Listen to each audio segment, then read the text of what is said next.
Hello friends, this is Vijay Rajpushp and welcome to learner eyes by VRP.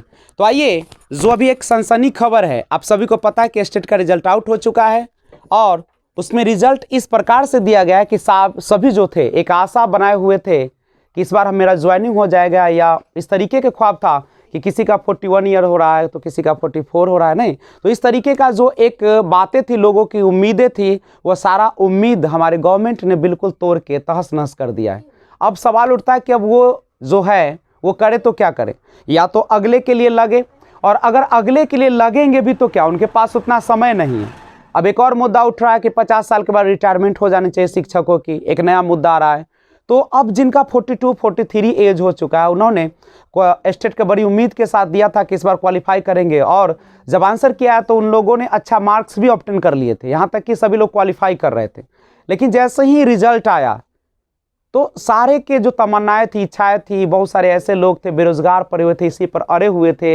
एक जो पीढ़ी है हमारी युवा वर्ग को, वो पूरी तरीके से अब तहस नहस होकर उनके पास अब एक ही रास्ता बचता है, या तो सुसाइड कर ले, या हार मान के इस दुनिया को छोड़ दे, या दूसरा उपाय है कि अपने मेहनत करते हुए आगे बढ़ते चले जाए। अब क्या करते हैं, लेकिन गवर्नमेंट किस प्रकार से फैसला लेती है, हम लोग को इस पर सोचना बड़ा मुश्किल हो रहा है। कहती कुछ और है, करती कुछ और है, यानी कथनी और करनी में उनके कोई अंतर ही नहीं है।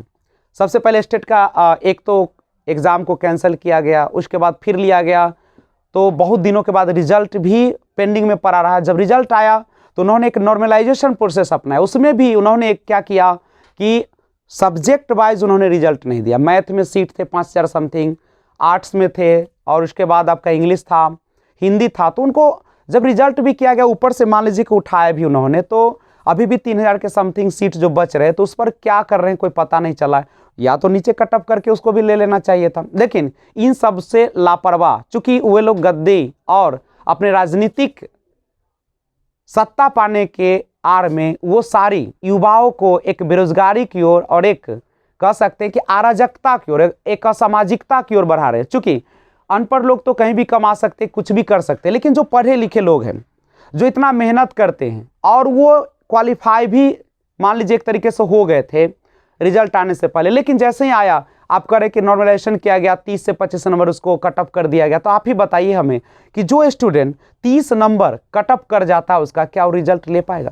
तो वो कितने परसेंट होंगे वो? और आप जिसको ऐड कर रहे हैं 30 नंबर, वो तो फोकट में जा रहा है। इससे तो अच्छा होता कि आप सभी स्टूडेंट को मॉडरेट लेवल ही क्वेश्चन देते। जब आपको पता है कि ये इजी क्वेश्चन है, ये मॉडरेट है, ये टफ क्वेश्चन है, तो आप क्यों नहीं एक तरीके का क्वेश्चन अपनाते हैं? अगर उसमें भी आपको परेशानी होती है तो आप यूपीएससी कंडक्ट करवा लेते, कोर्ट के माध्यम से करवा लेते, तो उनके माध्यम से एक स्टैंडर्ड क्वेश्चन आता, उसमें तो कोई परेशानी नहीं होती। लेकिन इन तमाम बातों पर हम लोगों के बीच जो बेरोजगारी का और बेतहाशा है हमारे युवाओं के पास, आखिर अंत में तो हम लोग कोर्ट जाएंगे ही। चूँकि यह फैसला इस प्रकार का है कि ये एक तरीके से कह सकते हैं कि बहुत ही बेईमानी सा लगता है हमारी सरकार के विरुद्ध। और आज जब टेक्नोलॉजी की बात करते हैं, डिजिटल इंडिया की बात करते हैं, और उसमें जब हम नॉर्मलाइजेशन की बात करते हैं, तो एक सरासरी झूठी सी साबित होती है। तो हम आपको एक ऐसे हिम्मतगर लड़की से मिलाते हैं जो अभी रेलवे में कार्यरत है, वो चेन्नई में अभी है, और वह अपने एग्ज़ाम को देने के लिए या अपने भविष्य को संवारने के लिए, चूंकि वो अभी जॉब में है, फिर भी उनकी हिम्मत समझिए कि वो नो वर्क पे वो अक्सर रहती है, ताकि वो पढ़कर अपने अच्छे से एक मुकाम को हासिल कर सके, जो उनकी एक लक्ष्य है। चूँकि जानते कि बेरोजगारी के हालात में लोग कोई भी जॉब लेना ही चाहता है, चूँकि गवर्नमेंट जॉब यहाँ का एक वरीयता हो चुका है। चूँकि हम लोग बिहार में तो जानते हैं ये सब होता है, तो वो चाहते हैं कि और करें, मेहनत भी कि काफ़ी अच्छे की, यहाँ तक कि यहाँ लर्नर आइज बाय वीआरपी के माध्यम से ही उन्होंने सीटेट क्वालिफाई किया था, दोनों पेपर को, फर्स्ट पेपर, सेकेंड पेपर, और वो भी एक आर में छिपा हुआ है, जिसकी अभी तक ज्वाइनिंग की बात नहीं हो रही है। नहीं, वो कई साल हो गए, और उसके बाद वो भी लगातार थी, आशा में थी कि हम चेन्नई से अपने बिहार में चले आएंगे, ये मौका है, बहुत सुंदर मौका था। लेकिन जब नॉर्मलाइजेशन किया गया तो ये सारी उम्मीदें टूट गई। तो आप हम नीतीश जी से पूछना चाहते हैं कि आप क्या कदम उठाते हैं, या विजय चौधरी जो कि आप शिक्षा मंत्री हैं, तो आपके मन में क्या उठ रहा है? आप क्या चाहते हैं कि हमारे बिहार के सभी जो नवयुवक है आत्महत्या कर लें, या पढ़ाई लिखाई छोड़कर वही काम करना शुरू कर दे जो अंग्रेजों के समय हुआ करता था? तो हमें इसका जवाब चाहिए। और आप जो फैसला लेते उसका नोटिफिकेशन क्यों नहीं देते? आपने कहा निगेटिव मार्किंग नहीं, हम लोगों ने 150 का 150 टच किया, उसके बाद आपने और जब एग्ज़ाम होने के बाद का नॉर्मलाइजेशन प्रोसेस चलेगा। तो जब नॉर्मलाइजेशन प्रोसेस आपने चलाया तो आपने ना सूचना दिया ना कुछ दिया, उसके बाद मान लीजिए कि जिसका मॉडरेट था आपने उसको नंबर बढ़ा दिया, जिसका इजी था उसको कम कर दिया। तो आप ऐसा क्यों नहीं करते कि एक ढंग का क्वेश्चन बनाते हैं?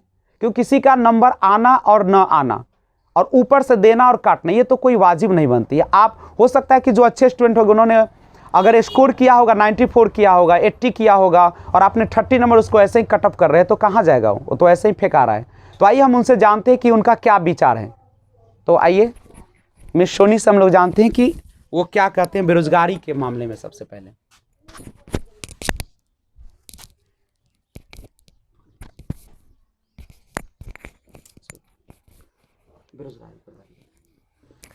जी मैं तो काफ़ी ज़्यादा दुखी हूँ। बयान नहीं कर सकती हूँ कि मैं किस प्रकार अपनी दुख को प्रकट करूँ। बावजूद इसके बस इतना तो ज़रूर कहूँगी कि जो लोग मेहनती हैं या जो लोग काफ़ी दिनों से मेहनत कर रहे हैं या जो लोग इसके प्रति समर्पित थे कि इस बार मुझे किसी प्रकार से जॉब मिल ही जाएगी और हम लोग इस बार जॉब कर ही लेंगे, लेकिन सब कुछ विपरीत होते चला गया और जो नहीं होना चाहिए था।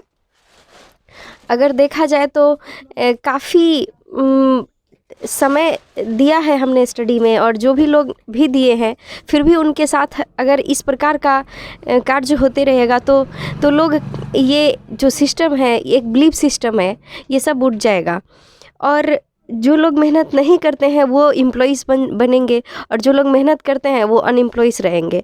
तो काफ़ी दुख है और ऐसा नहीं होना चाहिए था जो हुआ। वास्तव में अगर कहा जाए तो आत्महत्या सुसाइड के सिवा ऑप्शन नहीं बचेगा। जो लोग इसके प्रति जिन्होंने ईमानदारी पूर्वक कार्य किया है और जिनका एज का इशू है, जिनका एज इस बार लास्ट था, उनके लिए तो और भी एक विकट समस्या खड़ी हो गई है। और जो लोग काफ़ी उम्मीद से ये एग्ज़ाम के प्रति काम किया था, तैयारी किया था, उसके लिए अब क्या किया जाए, कुछ भी ऑप्शन नहीं है। हमें बहुत आशा थी, एक गोल्डन चांस था कि इस बार किसी प्रकार से जॉब मिल ही जाएगा, लेकिन फिर भी नहीं मिला। फिर भी प्राण अगर त्याग दिया जाए फिर भी कोई अच्छा ऑप्शन नज़र नहीं आ रहा है, तो काफ़ी दुख है। ऐसा नहीं होना चाहिए था सीटेट में, और स्पेशल जो भी व्यक्ति साइंस से बिलोंग करते हैं उनके साथ। जो आर्ट्स वाले हैं तो उनका उस विषय बिंदु पे ज़्यादा कुछ नहीं कहा जा सकता है क्योंकि मिसलेनियस टाइप का उनका रिजल्ट है। और साइंस वालों को देखा जाए तो लोगों की ये उम्मीदें थी कि नहीं, मेरा साइंस पेपर है तो हमें जॉब मिलेगी, और उस प्रकार हमने प्रैक्टिस सेट और जितना भी जो भी स्टडी मटेरियल होता है सारी चीज़ों को हमने ध्यान में रखते हुए और काम किया। सिलेबस पे कितना % कौन से विषय वस्तु से पूछेगा, हमने सब कुछ को अपना करके कार्य किया था। और रही बात इजी क्वेश्चन की और हार्ड क्वेश्चन की, तो ये आपका दुरुपयोग है कि आप इस टाइप से सिस्टम को बना रखे हैं, एक नॉर्मलाइज सिस्टम। आप नॉर्मलाइज करके अगर इजी क्वेश्चन को आप कम कर रहे हैं और जो हार्ड क्वेश्चन है उसको नॉर्मलाइज करके उसको बढ़ा रहे हैं, तो ये आपकी फ़ॉल्ट है। ऐसा आपने ही क्यों किया? ये डिसीजन तो बोर्ड की है, ये डिसीजन तो जो शिक्षा विभाग में जो लोग कार्यरत है, जिनका ये निर्णय हुआ था कि ये होगा, तो ये उनकी फ़ॉल्ट है। इसमें हमारी क्या गलती है? मैं अपनी बात बताना चाहूँगी कि मेरा मार्क्स 59.84% है। परसेंट नहीं, 59.84 है, पर 150 क्वेश्चन में निगेटिव मार्किंग नहीं है और इसके बावजूद 59.84 मार्क्स आया। तो इसको क्या कहा जाए? एक टाइप से ये तो खून की आंसू कह सकते हैं। और इस चीज़ को हमारी गवर्नमेंट को, जो हमारी शिक्षा विभाग के जो भी लोग हैं, इस विषय पे ज़रूर उनको मनन करना चाहिए, इस पर विश्लेषण करना चाहिए कि ये अन्याय नहीं हो, प्रत्येक व्यक्ति के पक्ष में और प्रत्येक व्यक्ति के हित में हो। ऐसा हम उम्मीद कर रहे हैं। और तो ज़्यादा कुछ नहीं बोलेंगे, पर इस पर एक बार विश्लेषण करने की ज़रूरत है हमारी सिस्टम को। हमारे जितने भी व्यक्ति हैं जो शिक्षा विभाग से जुड़े हुए हैं, तो उन्हें एक बार ज़रूर इस विषय पे सोचना चाहिए, इस पे गहन अध्ययन करना चाहिए कि फॉल्ट हुआ है। और ऐसे लोगों के साथ वास्तव में इस बार हमने अनुभव किया है कि लोग आत्महत्या कैसे करते हैं। फिर भी कोई दिक्कत नहीं है, इस पर कार्य किया जाए, इस पर पुनर्विचार किया जाना चाहिए, हमारे सिस्टम को, हमारी शिक्षा व्यवस्था को।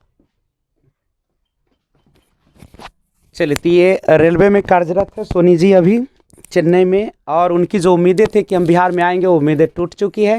लेकिन कहता है कि दुनिया जो है उम्मीदों पर कायम है, हम लोग उम्मीद टूटने नहीं देंगे और सभी को अपना मेहनत करना चाहिए। और मैं सीधा नीतीश जी से और शिक्षा मंत्री जो विजय चौधरी जी है उनसे सवाल करना चाहूँगा कि आप सभी स्टूडेंट्स को क्यों नहीं, जबकि डिजिटल इंडिया का समय आ चुका है, आप कहते हैं कि मैंने बिहार के लिए, भारत के लिए ये कर दिया वो कर दिया, तो आप क्यों नहीं सब पूरी तरह से साफ सुथरे जवाब देते हैं? कोर्ट में जाती है मामला, वो 2-3 महीने अटकती है, फिर आप बोलते हैं कि इसको बहाली का प्रक्रिया शुरू होगा, फिर वो अटकती है। कभी बोलते हैं कि 94,000 वाले को बहाल किया जाए, कभी बोलते हैं कि स्टेट वाले को किया जाएगा डायरेक्ट नियुक्ति पत्र, लेकिन होता कुछ नहीं है। तो आप लोग क्या समझ रखे हैं? यानी बिहार के लोगों को आप लोग बेवकूफ़ समझते हैं, बिहार के जनता जो है जो पढ़ी लिखी है उसको गुमराह कर रहे हैं, और आप लोग केवल और केवल सत्ता के लोभी हो गए हैं। तो मैं उनका जवाब जल्दी चाहूँगा। तो मैं इन्हीं चंद लम्हों के साथ कि जो बचा सीट है कम से कम उन पर क्या आपका विचार है, मुझे जानने का हक है। और या तो आप कटअप को नीचा कर दीजिए और जिसके माध्यम से जो बचे सीट है उस पर बहाली हो जाए, नहीं तो तुरंत जो हम लोगों के पास आगे जो आने वाली प्रक्रिया है, जो नव सृजित हाई स्कूल हुआ है उसके लिए जो 33 के आसपास जो सीट है उसमें इसको ऐड करके किया जाए तो उसको भी प्रक्रिया तेज हो। लेकिन आप लोग का जो काम करने का तरीका है उसमें 10 से 12 साल लग जाती है।